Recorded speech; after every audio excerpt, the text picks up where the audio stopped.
Hello everyone, this is our last digital citizenship lesson. We are critical thinkers and creators. So today we're going to talk about giving credit. So let's give credit. How can you give credit for other people's work?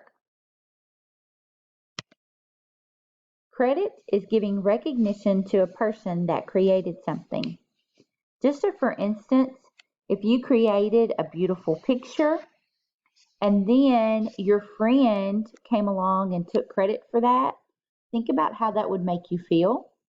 If you wrote a book and someone else took credit for writing that book, think about how that would make you feel.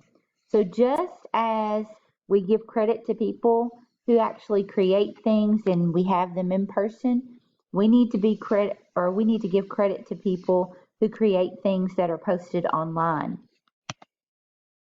Respect is showing that you appreciate someone.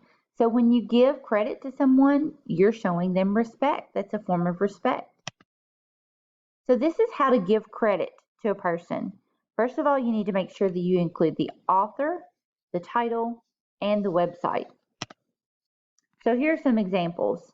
So we have an article here, and the title is Olympic Sports, and it says by Layla Conrad. So if we use something from this article right here in the text, we would need to make sure that we included the title, Olympic Sports, that we included the author, Layla Conrad, and that we also included the website, which is right here. Another article example, reduce, reuse, recycle. So again, if we use something from this text, we would need to make sure that we included the title, reduce, reuse, recycle, that we included the author, J. Gomez, and that we include the website.